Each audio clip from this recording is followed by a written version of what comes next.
चली गई, मेरे घर की तो रोटियां ही चली गई।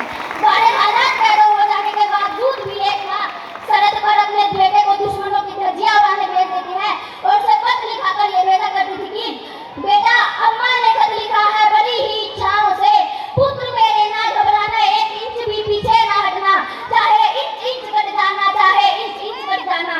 इस तरह पूरा परिवार अपनी देशभक्ति साबित कर रहा होता था। तब देश बलिदान मांगता था, तब देश मर जाने को कहता था, मिट जाने को कहता था, फांसी चढ़ जाने को कहता था।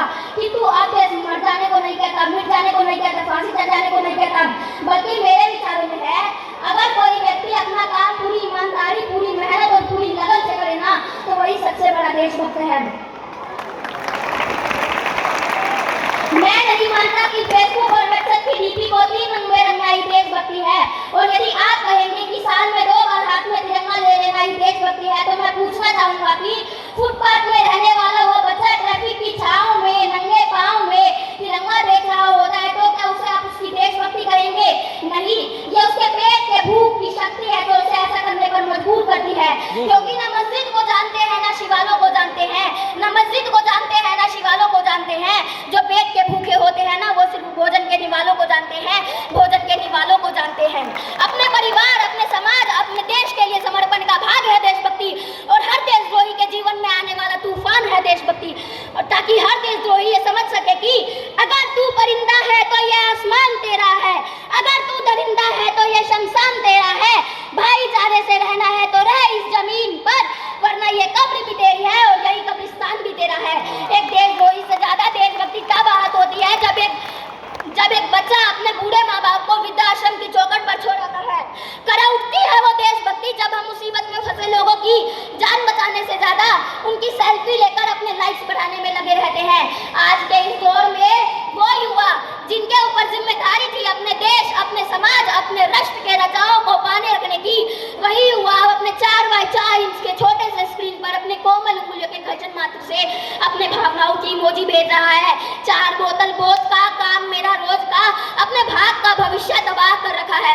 हम ना एक ऐसे समाज में जीते हैं जहाँ लड़कों से बात करता देख जो भाई हड़काते हैं, जहाँ लड़कों से बात करता देख जो भाई हड़काते हैं, वही भाई अपनी गर्लफ्रेंड के किस्से घर में हंस हंस कर सुनाते हैं। और मैं बता दूं कि महिला सुरक्षा के मामले में आज भी 4 नंबर पर आती हैं।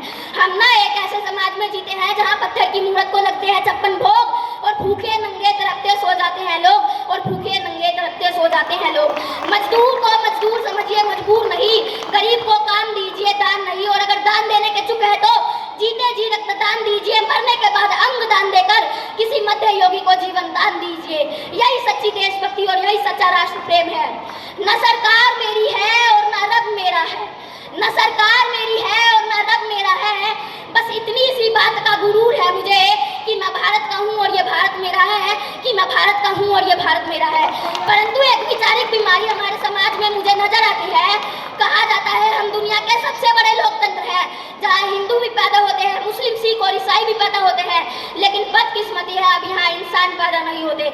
और मेरे विचार में है अब ना हिंदू की जरूरत है, ना मुस्लिम की जरूरत है, ना हिंदू की जरूरत है, ना मुस्लिम की जरूरत है। राष्ट्र निर्माण के लिए ना केवल अच्छे इंसान की जरूरत है, केवल अच्छे इंसान की जरूरत है। जरा सोच कर देखिए, ये पेड़ पौधे शाखाएं भी परेशान हो जाए और परिंदे भी हिंदू मुसलमान हो जाए। एक शैक्षिक बीमारी भी हमारे समाज में मुझे नजर आती है। और बड़े आश्चर्य की बात है, जिस देश ने पूरी दुनिया को तक्षशिला और नालंदा देकर विश्वविद्यालय शिक्षा की बुनियाद रखी, आज विश्व के 100 सर्वश्रेष्ठ विश्वविद्यालयों में से हमारा एक भी विश्वविद्यालय खड़ा नहीं हो पाता। जहाँ एक और हमारे पास IIT, IIM और NIT जैसे शिक्षण संस्थान है, तो वहीं दूसरी ओर इस देश के गरीबों को बेरोजगारी की जमात खड़ा करने के लिए हाथ में सर्व शिक्षा अभियान का झुंझुना पकड़ा दिया जाता है। और मैं बता दूं, इस शैक्षिक बीमारी का केवल एक कारण है, वो ये कि हमारे देश की शिक्षा नीति केवल 2 तरह के लोगों के लिए बनती है। पहले वो जो विद्वान है और दूसरे वो जो धनवान है। धन्यवाद। बहुत ही बढ़िया प्रस्तुति इस विद्यार्थी ने दी। ये 6ठी C का स्टूडेंट है कृष्ण कुमार राम। तो इसके लिए सारे बच्चे एक बार फिर से जोरदार तालियां बजाएं।